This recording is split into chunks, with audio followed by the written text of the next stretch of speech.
আমাদের সঙ্গে রয়েছেন একজন wonderful guest. I am truly honoured and happy to welcome you at my delusion trap channel.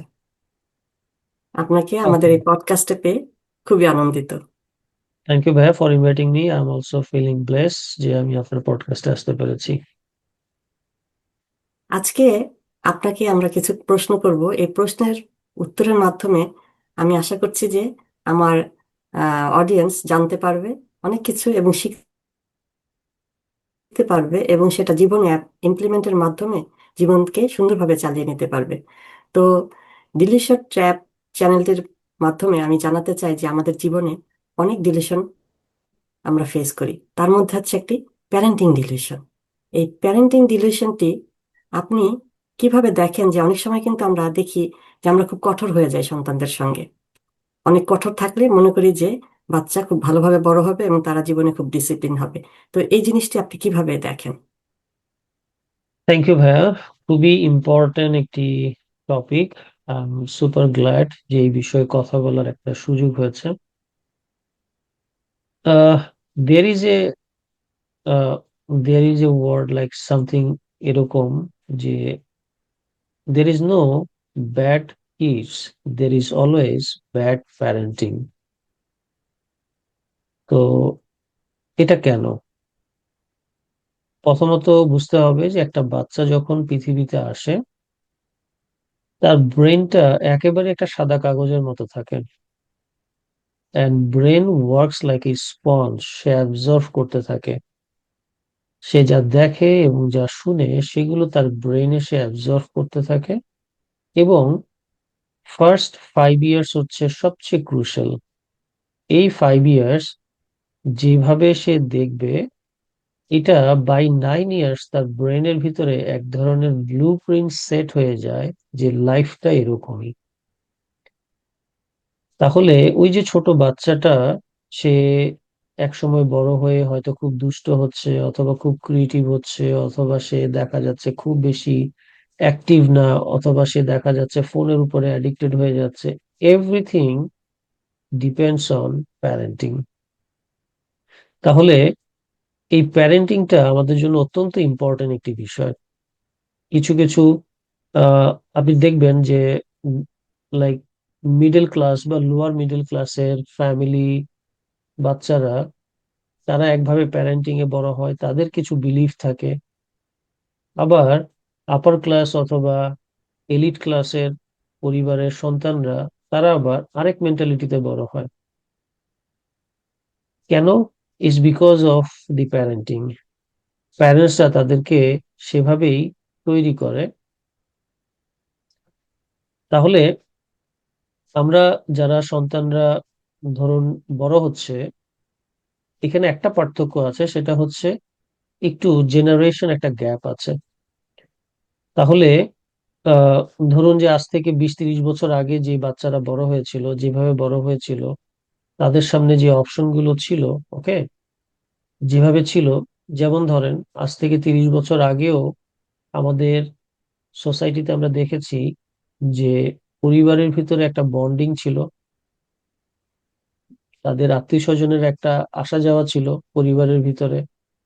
তার মানে অনেক মানুষ দেখে তারা বড় হয়েছে, এবং তাদের ভিতরে ওই সোশ্যাল প্র্যাকটিসটাও কিন্তু সেভাবে।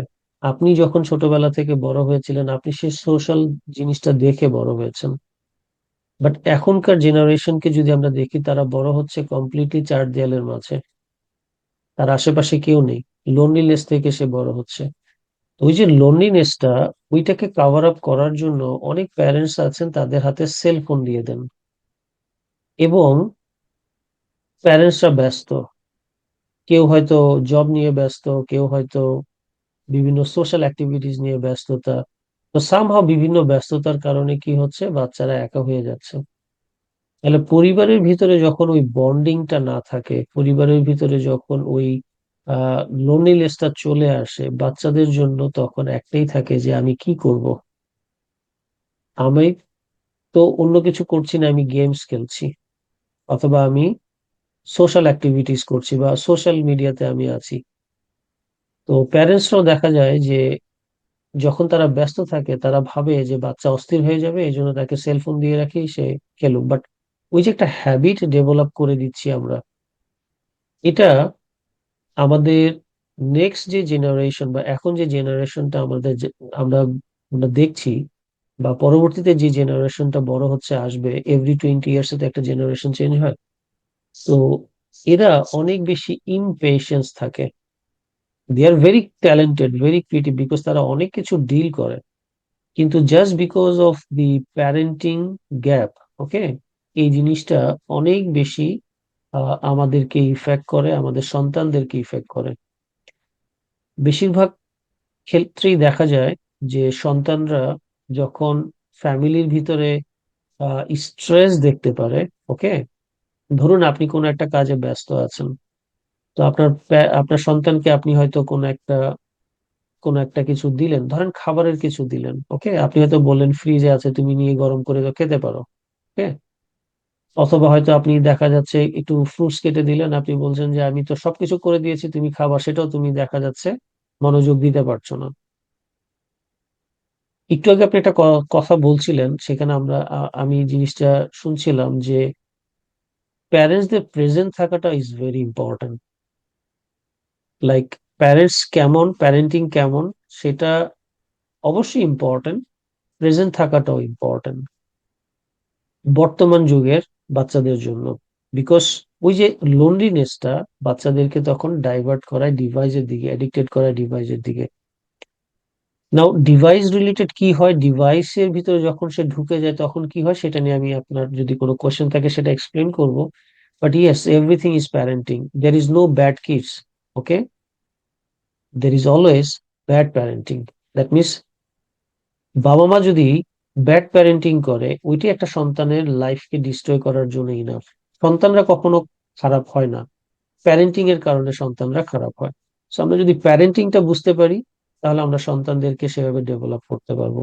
অ্যান্ড গেস হোয়াট, কোনো কিছু কিন্তু কেউ শিখে আসে না। তাহলে প্যারেন্টিংটাও একটা লার্নেবল স্কিল, সেটা শিখলে অবশ্যই প্যারেন্টিংটা সুন্দরভাবে করা পসিবল। Thank you. এই কথার প্রসঙ্গে আরেকটি কথা চলে আসছে যে এই যে শাসন, এই জি। শাসন কি আসলে আমরা কি আমাদের মানে প্যারেন্টদের ওল্ড ইমোশনাল প্যাটার্ন থেকে আসে? এই ব্যাপারে আপনার কি অভিমত? আচ্ছা, আম, ধরুন যে প্যারেন্টস আজকে এই মুহূর্তে সে প্যারেন্টিং করছে বা সন্তানকে টেক কেয়ার করছে, সেও একসময় ছোট ছিল, তারও তারও প্যারেন্টিং হয়েছে, রাইট? আপনারও প্যারেন্টিং হয়েছে, আমারও প্যারেন্টিং হয়েছে। সো তার মানে কি, আপনি যা শিখে বড় হয়েছেন এটাও কিন্তু প্যারেন্টিং এর একটা বড় রোল প্লে করে, ওকে।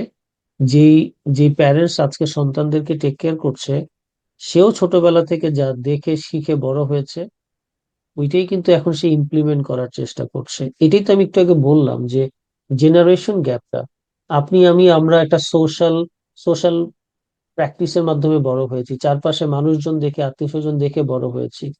এখনকার সন্তানরা শুধু দেখছে চার দেয়াল এবং তার গ্যাজেট।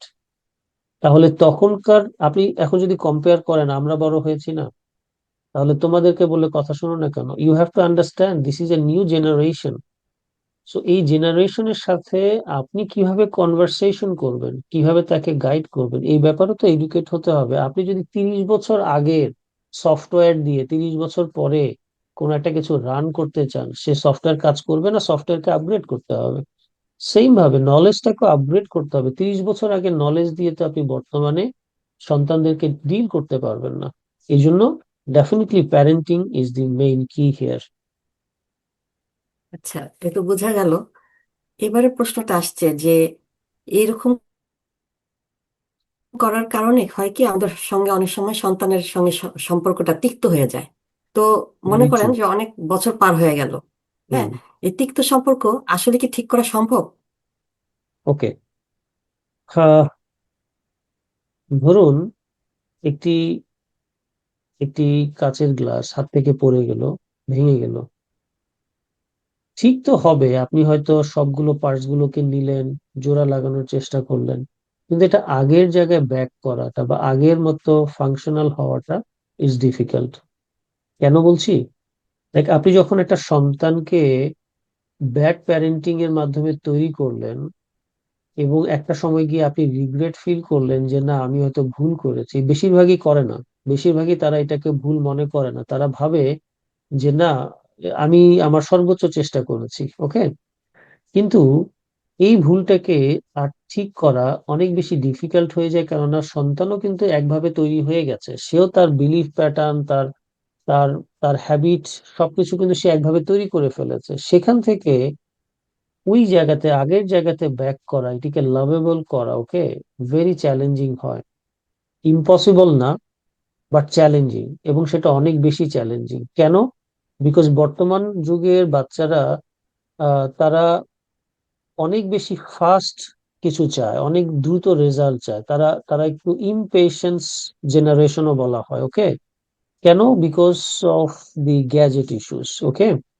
যেটা আমি একটু আগেও বলতে চেয়েছিলাম, যে গ্যাজেটটা কি করে, সে যখন গ্যাজেটের ভিতরে থাকছে, কোনো ভিডিও দেখছে বা কোনো গেম খেলছে, সো এই জিনিসগুলো না আমাদের ব্রেইনের ভিতরে, ধরেন এটাকে যদি একটু ডিটেল এক্সপ্লেন করি, একটা একটা অ্যানিমেশন অথবা একটা একটা মুভি আপনার 1 সেকেন্ডে দেখা যায় 25 থেকে 29টা বা 30টা ফ্রেম রান করে। তার মানে এগুলো সবই স্টিল ছবি, কিন্তু এটা দ্রুত রান করছে বলে এটাকে মোশন বা মুভমেন্ট দেখা যাচ্ছে, ওকে। তো এই যে 25টা ফ্রেম বা 30টা ফ্রেম সে কিন্তু 1 সেকেন্ডে দেখছে, এখন সে ঘন্টার পর ঘন্টা সেলফোনের ভিতরে আছে অথবা গ্যাজেটের ভিতরে আছে। এই যে সে এতগুলো ছবি তার ব্রেন ক্যাপচার করছে এবং মুভিটা দেখছে, সো কি হচ্ছে, ওই ব্রেনের ক্রিয়েটিভিটি গুলো তখন আস্তে আস্তে দুর্বল হতে থাকে, বিকজ ব্রেন তখন চিন্তা করতে পারে না, চিন্তা করার অ্যাবিলিটি আস্তে আস্তে ডিস্ট্রয় করে দেওয়া হচ্ছে। তো যার কারণে হয় কি, যে বাচ্চারা ইমপেশেন্স হয়ে যাচ্ছে অটোমেটিক্যালি। তার মানে গ্যাজেট, এটার গুড সাইডও আছে, এটার ব্যাড সাইডও আছে। কিন্তু এই জিনিসটা কি হচ্ছে, ধরেন গেম বলি বা আদার সবকিছু, এটা আমাদের ভিতরে ওই অ্যাডিকশন হরমোনটাকে জেনারেট করায়। তো ওই হরমোনটা, লাইক ধরেন আপনি গেম খেলছেন, যেমন ধরেন অনেকে আছেন বিভিন্ন সিরিয়াল দেখেন, রাইট? প্যারেন্টসরা অনেকে আছেন ইন্ডিয়ান সিরিয়াল দেখেন, বিভিন্ন সিরিয়াল দেখেন। দেখবেন সিরিয়াল গুলো এমন ভাবে মেক করে, মনে হয় যে নেক্সট এপিসোড না দেখলে আমার অনেক বড় লস হয়ে যাবে, ওকে। তার মানে কি, এটা একটা সাইকোলজিক্যাল ট্র্যাপও, যে আপনাকে আটকে রাখা হচ্ছে ওর মধ্যে। এবং আপনি দেখা যাচ্ছে যে ওই যে আপনার ডোপামিন, ওটা দেখার পর আপনার একটা স্যাটিসফ্যাকশন আসছে, আপনার আপনার আপনার আপনার হরমোনটা জেনারেট হচ্ছে, সো আপনার কাছে তখন মনে হবে যে yes, okay, I am feeling good now, okay. But ultimately your brain and your whole system is actually controlled by them. কাদের মাধ্যমে? যারা এই জিনিসগুলো ডিজাইন করেছে, ডেভেলপ করেছে। যার কারণে আমার কাছে মনে হয় যে এটা পসিবল, কিন্তু এটা যদি শুরুতে করা হয়, বিগিনিং লেভেলে যদি এটাকে ঠিক করা হয়, তাহলে ইটস মাচ মোর ইজিয়ার দেন পরবর্তীতে সেটাকে ঠিক করার ট্রাই করা। তো আপনার এই কথা থেকে আমার যেটা খুবই ভালো লেগেছে সেটা হচ্ছে প্যারেন্টিং অলসো লার্নেবল স্কিলস। তো আমাদের আসলে হতাশ হবার তেমন কিছু নাই। আমরা শিখে নিলেই আমাদের নিউ প্রজন্মকে আমরা আরো ভালোভাবে সামনের দিকে এগিয়ে নিয়ে যেতে পারবো। তো আমাদের তো সময় সবসময় একটু স্বল্পতার এখানে একটু কথা বলে রাখতে চাই। ব্যাপার। আপনি বললেন যে হুম, হুম, হতাশ হওয়ার কিছু নেই, কিন্তু এটা হতাশ হওয়ার মতোই একটা সিচুয়েশনের মধ্যে দিয়ে আমরা গো থ্রু করছি। হুম, যে প্যারেন্টসরা ধরেন আহ নিজেদের ব্যস্ততার মধ্যে দিয়ে যাচ্ছে, তাদের ভিতরে একসময় একটা রিগ্রেট আসে যে আমি আমার ফ্যামিলির জন্য, সংসারের জন্য সব করে ফেললাম, ওকে। তো বিনিময়ে আমি আমার লাইফকে কিছুই করিনি, আমি আমার কেরিয়ার গড়িনি, আমি আমার কিছুই করিনি, ওকে। তো না সন্তান ঠিক মতো ডেভেলপ হলো, না আমার কেরিয়ার ঠিক মতো হলো। এটা এক ধরনের রিগ্রেট ফিল করায় প্যারেন্টসদের। আমি এখানে একটা কোরআনের একটা রেফারেন্স বলতে চাই। কোরআনের একটা একটা জায়গায় আল্লাহ তাআলা বলেছেন, তোমরা তোমাদের দায়িত্বকে, ওকে, দ্যাট মিনস তোমাদের পাওনাকে ঠিক মতো বুঝিয়ে দিও। এখন ধরেন আমি যদি আপনাকে বলি আপনার কাছে কেউ পায়, আপনি বলবেন না, কেউ পায় না, ওকে। আমার কোনো আমি, আমার কাছে কেউ কোনো টাকা পয়সা কিছু পায় না। মানে পাওনাদার বলতেই কিন্তু আমরা বুঝি যে টাকা পয়সার লেনদেন, বিষয়টা কিন্তু তা না। পাওনাদার বিষয়টা কিন্তু অনেক অনেক বড় একটা বিষয়, অনেক ডিপ একটা মেসেজ কোরআনের এখানে দেওয়া আছে। কিভাবে সেটা? আপনি যখন সন্তানকে পৃথিবীতে আনলেন, নাও ওই সন্তান আপনার উপরে পাওনাদার হয়েছে, কেননা এখন তাকে টেক কেয়ার করার দায়িত্ব আপনার। আপনি যখন তার পাওনাটা ঠিকমতো বুঝিয়ে দিবেন, দেন সন্তান আবার আপনার উপরে ঠিকমতো দায়িত্ব পালন না করলে সে তার পাওনাটা আবার ঠিকমতো বুঝিয়ে দিচ্ছে না। দ্যাট মিনস বাবা মার যেরকম সন্তানের উপরে পাওনা আছে, সন্তানেরও কিন্তু বাবা মার উপরে পাওনা আছে। এখান থেকে কিন্তু সমাজটা শুরু। আপনার স্পাউসের উপরে আপনার পাওনা আছে, আপনার উপরে আপনার স্পাউসের পাওনা আছে, আপনার আত্মীয় স্বজনের উপরে আপনার পাওনা আছে, তাদেরও আবার আপনার উপরে পাওনা আছে। ওকে? তো এটা কিন্তু সবকিছুর সাথে কানেক্ট করে দিয়েছে সৃষ্টিকর্তা এই আয়াতটার মাধ্যমে। তাহলে বুঝতে হবে, ইভেন সেটা সরকারও যদি বলি, সরকার সরকার জনগণের পাওনা আছে সরকারের কাছে, আবার জনগণের কাছে সরকারের পাওনা আছে। দেখেন, এটা যদি আমরা একটু বুঝার চেষ্টা করি, সরকারের কাছে জনগণের কি পাওনা আছে? সরকার যেন দেশটাকে সুন্দরভাবে চালায়, সামনে আগিয়ে নিয়ে যেতে পারে, না? আবার জনগণের কাছে সরকারের পাওনা কি? সরকার যে সিস্টেমটা দেখাচ্ছে সেই সিস্টেমে যেন সবাই ওবে করে এবং ঠিক মতো যেন সেই কাজগুলো করে।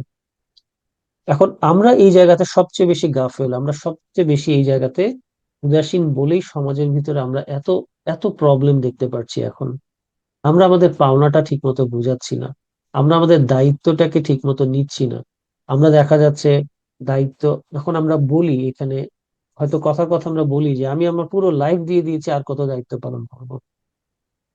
কোশ্চেনটা আসলে পুরো লাইফটা দিয়েছি কিনা সেটা না, কোশ্চেনটা হচ্ছে কতটুকু নলেজ রেখে দিয়েছি। আমি প্যারেন্টিং তো করলাম, কিন্তু প্যারেন্টিং এ আমার কতটুকু নলেজ, নিজেকে কতটুকু এডুকেট করেছি। বাচ্চারা সবকিছু দেখে, মডেল করে। এখন আপনি যা বিহেভ করছেন, আপনি হয়তো বলবেন আমি অনেক নাইস বিহেভ করেছি, এখন আর নাইস বিহেভ করতে পারছি না। ওকে? কিন্তু আপনি জাস্ট ওদের বিহেভকে মনিটর করেন, মনিটর করলে আপনি দেখতে পারবেন যে ওদের বিহেভের ভিতরে মেজরিটি বিহেভ গুলোই আপনার অথবা আপনার স্পাউস থেকে নেওয়া। ওকে? তার মানে কি দাঁড়াচ্ছে, they are absorbing and they are implementing same thing into their life. Alright? তো এই জন্য আমাদেরকে বুঝতে হবে আমরা এই পাওনাটা ঠিক মতো বুঝাচ্ছি কিনা, কারণ এই পাওনার জন্য কিন্তু আমাদেরকে সৃষ্টিকর্তার কাছে জবাবদিহি করতে হবে। আমরা এটাকে ইগনোর করতে পারি, আমরা এটাকে অনেক বেশি একটা ফেক ইনফরমেশন বলতে পারি, অথবা আমরা বলি আনরিয়েলিস্টিক বিষয়গুলো। এটা কখন আমরা বুঝতে পারবো? যখন আমরা এই ব্যাপারে গভীর জ্ঞান নিব, যখন আমরা নিজেদেরকে মোর এডুকেট করব অ্যাবাউট স্পিরিচুয়ালিটি, মোর এডুকেট করব অ্যাবাউট ইমোশনস, মোর এডুকেট করবো অ্যাবাউট প্যারেন্টিং, তখন গিয়ে কথাটার মর্মটা আমরা বুঝতে পারবো। সমাজ আমাদেরকে দেখাচ্ছে তুমি ইন্ডিপেন্ডেন্ট হও, তুমি তোমার লাইফকে ডিল করো, তোমার জন্য কেউ না, তোমার জন্য তুমি। ওকে? তো এই যে সমাজের এই মেসেজ গুলো আমরা নিচ্ছি এবং আমরা ম্যানিপুলেট হয়ে যাচ্ছি। সো এই ম্যানিপুলেশনের আগে আমাদের দরকার হচ্ছিল নলেজ, বাট আমরা নলেজ না নিয়ে ম্যানিপুলেট হয়ে আমরা ওই ডিরেকশনে ছুটছি যে ডিরেকশনে আমাদেরকে নিতে যাচ্ছে। এবং এটার রেজাল্ট আমরা দেখছি, এভরি ফ্যামিলির ভিতরে আমরা দেখছি চ্যালেঞ্জ চলছে, না? তাহলে এটাকে ঠিক করতে হলে আমাদেরকে আসলে জ্ঞানের কোনো বিকল্প নেই, আমাদের সবাইকে এই ব্যাপারগুলোতে পর্যাপ্ত জ্ঞান দরকার। আর এই জ্ঞানগুলো আসলে জোর করে দেওয়ার মতো না, জ্ঞান তার কাছেই আসবে যে জ্ঞানের ব্যাপারে আগ্রহী হবে। যে জ্ঞানের ব্যাপারে কোনো আগ্রহী না, তার কাছে কখনোই জ্ঞান আসবে না। এবং তার কাছে মনে হবে সে যা চিন্তা করছে, যা করছে সেটাই সঠিক। বাট বিষয়গুলো আসলে কমপ্লিটলি রং। আর ধরুন একটা প্যারেন্টিং এ যদি একটা ভুল ডিসিশন নিয়ে বাচ্চাদের সাথে যদি একটা রং প্র্যাকটিস শুরু হয়, বাচ্চারা একটা পর্যায়ে গিয়ে গিভ আপ করবে, ফ্রাস্ট্রেট হবে। আমি ওরকম অনেক বাচ্চা দেখেছি, জাস্ট বিকজ অফ প্যারেন্টস, মানে মা অথবা বাবা সন্তানকে ডাউট করছে, সে করেনি কিন্তু ডাউট করছে, ডাউট করতে করতে তার সাথে নেগেটিভিটি যেতে যেতে এমন একটা পর্যায়ে গিয়েছে যে সন্তান তখন সেলফ হার্ম শুরু করেছে। দেন এটা ব্লেম আবার সন্তানের কাছে, যে সন্তান ক্র্যাক হয়ে গেছে, খারাপ হয়ে গেছে। আমরা ব্লেমটা অন্যের কাছে দিয়ে দিই, রেসপন্সিবিলিটি আমরা নিতেই চাই না। আমরা মনে করি যে আমাদের কোনো দোষই নেই। ওকে? বাট আলটিমেটলি, এগেইন বলছি, there is no bad kids, there is always bad parenting. অনেক সুন্দর কথা। আসলে এই একটি এপিসোডে এই কথা শেষ করা যাবে না আমাদের, এটাই যে শেষ কনভারসেশন তা না, আমরা এ নিয়ে আরো কথা বলবো ইনশাল্লাহ। এবং আমাদের সময় একটু সবসময় একটু স্বল্প থাকে। তো সময় স্বল্পতার কারণে আজকে আমাদেরকে এখানেই শেষ করতে হচ্ছে। এবং আমি আশা করছি যে আপনার এই কথা থেকে আমাদের অডিয়েন্স অনেক উপকৃত হবে এবং তারা তাদের লাইফে এই কথাগুলোকে ইমপ্লিমেন্ট করবে। And right. Thank you for being a guest today. I am feeling and blessed to come to your podcast. thank you for sharing all those information. And thank you making this episode special. Thank you so much. Thank you.